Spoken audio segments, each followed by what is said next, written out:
इसको जारी रखने का साहस हम लोग आप लोगों के भरोसे कर पाए। तो सबसे पहले जोरदार तालियां होनी चाहिए आप सभी साथियों के लिए, आप सभी एमपीएस कर्मियों के लिए और आप सभी भाइयों के लिए, बहनों के लिए, हमारे जितने भी एम्प्लॉइज हैं, जितने भी साथी यहाँ बैठे हैं, सभी धन्यवाद के पात्र हैं। जो साथी नाइट में भी अपना अपना सर्विस दिए हैं, जो साथी इवनिंग में भी अपना अपना सर्विस दिए हैं, जो साथी मॉर्निंग में भी अपना सर्विस दिए हैं, सबको मैं तहे दिल से अभिवादन करता हूं, धन्यवाद करता हूं। आप सभी के कारण ये ऐतिहासिक 75 घंटे का रिले अंडर फास्ट, जो कि एनएफएल में एम्प्लॉइज वर्कशॉप ब्रांच के इतिहास में शायद पहले कभी नहीं हुआ, इसको हमने आप सभी के भरोसे सफल करके दिखाया साथियों। ये जज्बा हमें आपसे मिला है, इस जज्बे को लेकर हम लोग आगे बढ़े हैं, इसको आगे बढ़ने का साहस हमने आपके भरोसे किया था। आप लोगों को सभी को याद होगा कि विगत 29 दिसंबर 2023 रंगिया के वर्किंग कमेटी में माननीय general secretary employees union Shri Munindra Saikia महाशय ने हमें यह अल्टीमेटम दिया कि एनएफआईआर की गाइडलाइन है और 8 जनवरी से 11 जनवरी तक 75 घंटे लंबा हंगर फास्ट करना है। कर सकोगे? हमने एक स्वर में कहा था हाँ दादा कर सकेंगे। ये कैसे कर पाए, कैसे हमने एक कमिटमेंट दे पाए, ये सभी आपके भरोसे कर पाए। उसके बाद आप लोगों को याद होगा कि 2 जनवरी 2024 को हमने ब्रांच में एक इमरजेंसी मीटिंग रखा था। उस मीटिंग में आप लोगों से साहब जो है एडवाइस मांगा कि कैसे करना है, किस तरह से किया जाए। आप सभी ने भरपूर रूप से, पूरा हाउसफुल हुआ था वो मीटिंग, हमारे लीडर्स और कैडर सभी को याद होगा। हर घर में हमने मीटिंग किया था और उसमें हमने जो ये फैसला लिया था कि ये 75 घंटे का रिले अंडर फास्ट हम लोग सक्सेसफुली कंडक्ट करेंगे और भारत सरकार की बहरी कानों तक इस बात को पहुंचाएंगे कि रेलवे कर्मचारी आक्रोशित है, रेलवे कर्मचारी चुप है, रेलवे कर्मचारी को रेलवे में एमपीएस नहीं चाहिए। 1 जनवरी 2004 के बाद से जितने भी रेल कर्मी रेलवे में आए हैं उनको नई पेंशन नीति या नेशनल पेंशन नीति के अंतर्गत रखा गया है साथियों। क्या गुना है उन कर्मियों का? एक ही काम करते हैं जो कि हमारे साथी 31 जनवरी 2003 तक, सॉरी 31 दिसंबर 2003 तक जितने साथी हमारे रेल कर्मी में आए वो कर्मी और 1 जनवरी के बाद जो कर्मी आए वो कर्मी सभी एक साथ मिलकर भाईचारे के साथ काम करते हैं। सभी एक साथ मिलकर देश को आगे बढ़ाने में, रेलवे को आगे बढ़ाने में, हमारे वर्कशॉप का आउटपुट बढ़ाने में एक स्वर में और कंधे से कंधा मिलाकर अग्रणी भूमिका निभाते हैं और काम करते हैं। तो 1 जनवरी के बाद जितने भी हमारे रेल कर्मी आए उनकी क्या क्या गलती हो गई, क्या गुनाह हो गया जो उनको इस पेंशन से वंचित कर दिया गया। ये भारत सरकार के द्वारा हम पे थोपा गया एक अभिशाप है साथियों। ये एमपीएस का अभिशाप है और इस अभिशाप को हमें रेलवे से मिटाना है। ये मिटाने का साहस और प्रण हम लेते हैं और ये इसी प्रण को लेकर के 8 जनवरी 2024 को सुबह 9 बजे हमारे ये कर्मठ साथी, हमारे ये शुद्ध साथी, हमारे ये ऐतिहासिक आंदोलन को करने वाले साथी, हमारे एनएफएल एम्प्लॉइज यूनियन के लीडर्स और कैडर्स सुबह यहाँ उपस्थित हुए और कंटिन्यूअसली 24 घंटे ये चौथा दिन आप लोग यहाँ बैठे हुए हैं। एक बार फिर आप लोग का मैं अभिवादन करता हूँ साथियों। बड़ा से बड़ा आंदोलन अकेला नहीं जीता जा सकता। कोई भी चना, हमने स्कूल लाइफ में पढ़ा है कि अकेला चना भार नहीं फोड़ सकता। आपको एक कहानी याद होगी कि कुआं का जो रिंग होता है ना, वो कंक्रीट का बना होता है, सीमेंट का बना होता है और उसमें पत्थर होता है और कुआं से पानी निकालने वाली बाल्टी जो होती है उसकी जो रस्सी होती है वो सिर्फ वो धागा होता है या जूट का बना होता है या प्लास्टिक का बना होता है। लेकिन जब कंटिन्यूअसली कुआं से पानी निकलते रहता है तो वही रस्सी उस रिंग के ऊपर घिसते घिसते घिसते घिसते घिसते घिसते उस कंक्रीट और पत्थर के रिंग को काट देती है। आप लोग जानते हैं कि पत्थर कठोर होता है, कंक्रीट कठोर होता है और जूट और प्लास्टिक उतना तो मजबूत नहीं है।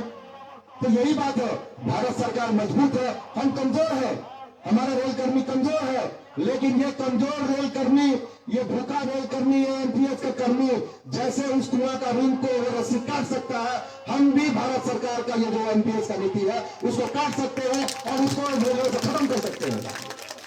ये निश्चय हम लोग लेते हैं और ये आंदोलन हम लोग आगे भी जारी रखेंगे। उम्मीद है अगर ये 75 घंटे के हंगर फास्ट से भारत सरकार की कानों तक की आवाज पहुंची होगी, जो कि हम ये चारों दिन कर रहे हैं और इंडिया में कर रहे हैं, एनएफआईआर के आह्वान पे कर रहे हैं। एनएफआईआर के अंतर्गत जितने भी यूनियन है, जितने भी हमारे एनएफआईआर एम्प्लॉय यूनियन के ब्रांचेस हैं और एनएफआईआर के एफिलिएट यूनियंस है, सभी ने एक मंच में जो है ये कार्यक्रम सफल बनाया है। इस ऐतिहासिक 75 घंटे के कार्यक्रम को सफल बनाया है और 75 घंटे रिले हंगर फास्ट में बैठे हैं। इस रिले हंगर फास्ट का आवाज जरूर भारत सरकार के कानों तक पड़ी है और जरूर हम उम्मीद करते हैं, हमें विश्वास है कि अगर उनके दिल में थोड़ा सा भी रेल कर्मियों के लिए प्यार होगा, थोड़ा सा भी इस हमारे रेलवे के लिए प्यार होगा और थोड़ा सा भी हमसे प्यार होगा, तो जरूर इस रेलवे से इस एनपीएस को खत्म करने का मोदी जी काम करेंगे। हम इस मंच से उनका आह्वान करते हैं कि आप हमारी आवाज को सुनिए, हमारी बात को सुनिए। हमें एनपीएस नहीं चाहिए। कुछ नेता कहते हैं कि एनपीएस बहुत अच्छा चीज है, आप लीजिए। अगर एनपीएस इतना ही अच्छा चीज है तो मैं उनसे पूछना चाहता हूँ, उन नेताओं से पूछना चाहता हूँ कि अगर एनपीएस इतना ही अच्छा चीज है तो पहले आपने अपने लिए क्यों नहीं लागू किया? जो अच्छी चीज है वो पहले आप अपने लिए लागू करिए। और अगर एनपीएस बुरी है तो हमें ये अच्छी एनपीएस नहीं चाहिए साथियों, हमें ये बुरा वाला एनपीएस ही दे दीजिए। हमें आपकी अच्छी एनपीएस नहीं चाहिए, हमें ये बुरा एनपीएस ही चाहिए। हमें बुरा एनपीएस से हम अपना जिंदगी का गुजारा कर लेंगे, हम अपना बुढ़ापा काट लेंगे साथियों। हमें वो बुढ़ापा का सहारा, वो बुढ़ापे की लाठी हमारी पुरानी पेंशन नीति चाहिए जो कि 31 दिसंबर 2003 तक लागू थी। पेंशन हमारा हक है साथियों, हम भीख नहीं मांग रहे। एक लीडर, कोई भी मंत्री, कोई भी एमएलए 5 साल के लिए चुन के आता है, उसका पेंशन का व्यवस्था हो जाता है। 5 साल के लिए चुन के आता है, लेकिन अगर एक दिन के लिए भी वो एमपी या एमएलए बनता है, यहाँ तक कि उसके नीचे स्तर का भी बनता है, तो उनका पेंशन चालू हो जाता है। लेकिन एक रेल कर्मी 30 साल 40 साल सर्विस रेलवे को देता है, पूरा जीवन दे देता है अपना। रेल कर्मी हमारे इस रेलवे में काम करते करते गुजर जाते हैं, लेकिन पेंशन की व्यवस्था नहीं है। ये कैसे अन्याय है? ये कैसे अन्याय है? क्या नहीं दिखता भारत सरकार को? 20 साल हो गए साथियों, 20 साल से हम इस एनपीएस के अभिशाप को झेल रहे हैं। और कितना रेल कर्मी अब बर्दाश्त नहीं करेगा। आप सभी को जानकारी है कि 2024 में जनरल इलेक्शन आने वाला। हम इस मंच से नारा देते हैं कि वोट उसी को देंगे जो हमारा ओपीएस लाएगा, जो हमारा ओपीएस लाएगा, हमारा वोट उसी को जाएगा। जिंदाबाद जिंदाबाद। इस मंच से ये आवाज हम पहुंचाना चाहते हैं कि 2024 के लोकसभा इलेक्शन में हमारा वोट उसी दल को जाएगा जो ओपीएस लाएगा। हम आह्वान करते हैं मोदी जी से, अभिवादन करेंगे उनका ताए दिल से। आप ओपीएस लाइए, हम खुले दिल से आपका स्वागत करेंगे। हम ओपीएस चाहते हैं, हमें एनपीएस की कोई जरूरत नहीं है। आपने क्यों दे दिया हमें? हमें एनपीएस की कोई जरूरत नहीं थी। साथियों, हमारा पूर्व वक्ता, हमारे शाखा के प्रेसिडेंट श्री गजेंद्र नार्जारी महाशय ने आप लोगों को बताया कि कैसे जो है हमारे ट्रक ड्राइवर भाइयों ने सिर्फ एक दिन का चक्का जाम किया, एक दिन का आंदोलन किया और उस एक दिन के आंदोलन से उन्होंने ये जो गलत व्यवस्था भारत सरकार ले आई थी कि हिट एंड रन केस में 10 लाख का जो है फाइन उस ड्राइवर को किया जाएगा जो हिट एंड रन करेगा। साथियों, मैं हिट एंड रन का हिमायती नहीं हूं। मैं कभी नहीं चाहता कि कोई भी ड्राइवर किसी भी अनजान व्यक्ति को या किसी राह से गुजरने वाले को एक्सीडेंट करके चला जाए। लेकिन एक्सीडेंट एक ऐसी चीज है जो एक्सीडेंट से होता है। कोई भी व्यक्ति, कोई भी ड्राइवर किसी को भी इच्छा से, अपना मर्जी से किसी को हिट एंड रन नहीं करता। किसी का मर्डर करने के लिए कोई गाड़ी किसी के ऊपर नहीं चला देता। ये एक एक्सीडेंट है और इसके विरुद्ध में इतनी बड़ी सजा 10 लाख का फाइन। अगर 10 लाख रुपए उस ड्राइवर के पास होता तो क्या वो ट्रक चला रहा होता? जिसके पकड़ में 10 लाख रुपया होगा वो क्या रात दिन जग के इस ठंडा में, इस गर्मी में, चिलचिलाती गर्मी में और इस शीतलहर वाली ठंड में ट्रक चलाएगा? तो वो हमारे ट्रक ड्राइवर साथियों ने निश्चय किया और उस कानून को वापस करवाया। आपको याद होगा हमारे कृषक भाइयों ने 1 साल लंबा आंदोलन किया। कितने कृषक भाई हमारे शहीद हो गए भरी बरसात में, ठंड में, कोहरे में और चिलचिलाती गर्मी में हमारे किसान भाइयों ने आंदोलन किया और उस आंदोलन को सफल करके दिखाया और भारत सरकार तीनों जो कृषि कानून, जो काले कानून, जो तीनों उसको वापस लेने के लिए बाध्य हुई। तो हम 20 साल से एमपीएस को क्यों नहीं वापस करवा पा रहे हैं? कहीं ना कहीं हमारी जो है आत्मशक्ति उसमें कहीं ना कहीं कमी है, कहीं ना कहीं हमें और कमिटमेंट देने की जरूरत है। तो ये निश्चय करिए, इस मन से इस निश्चय को करिए कि जैसा ये ऐतिहासिक 75 घंटे का रिले हंगर फास्ट करने का हमने साहस किया और सक्सेस कर रहे हैं, उस 75 घंटे में 74 घंटे हो चुके हैं साथियों। जोरदार तालियां होनी चाहिए। 74 घंटे में ये मंच एक बार भी खाली नहीं रहा। पिछले 74 घंटे में ये मंच एक बार भी खाली नहीं रहा, चाहे वो सुबह का समय हो, शाम का वक्त हो, चाहे ये चिलचिलाती ये सर्द रात में ये रात का मंच हो।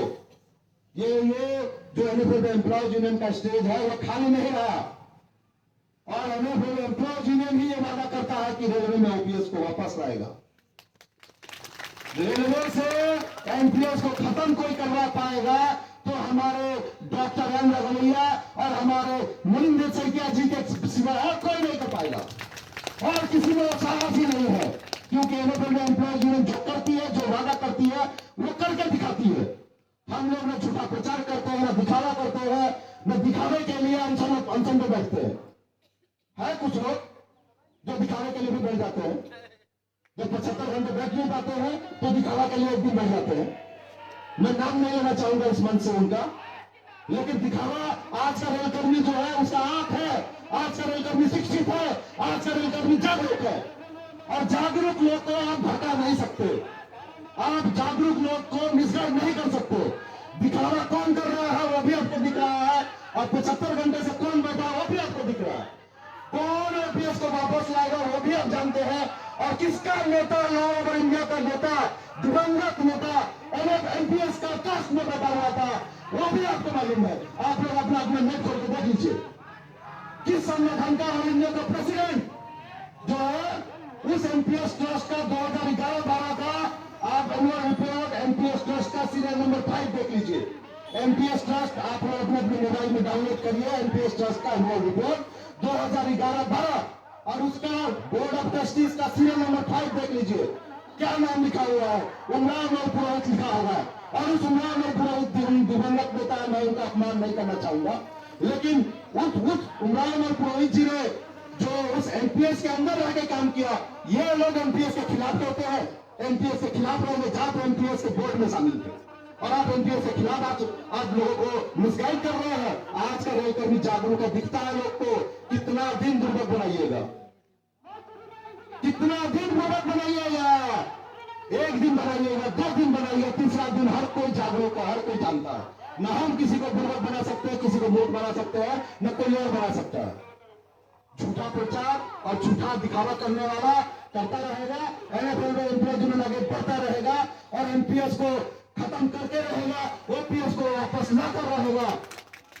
इस मंच से यह वादा करता है कि जब तक हम लोग ओपीएस को नहीं ला पाएंगे तब तक हमारा यह आंदोलन जारी रहेगा। ये हमारा 75 घंटे का रिले हंगर फास्ट अभी हम लोग दोपहर 12 बजे में खत्म करेंगे, लेकिन इसके बाद भी हमारे एनएफआईआर की तरफ से और एनएफएल एम्प्लॉयज यूनियन के माननीय जनरल सेक्रेटरी श्री मुनिंदर सैकिया जी की तरफ से जैसा भी आह्वान होगा, हमारा रेल कर्मी अगर हमें ऐसा गाइडलाइन आया और हम लोग प्रण ले ले रेल का चक्का जाम करना पड़े तो हम लोग रेल का चक्का भी जाम कर देंगे साथियों, लेकिन ओपीएस नहीं कराएंगे। बिना ओपीएस हम लोग हार मानने वाले नहीं है साथियों। एनएफएल एम्प्लॉयज यूनियन जिंदाबाद, इनकलाब जिंदाबाद, जिंदाबाद, इनकलाब जिंदाबाद।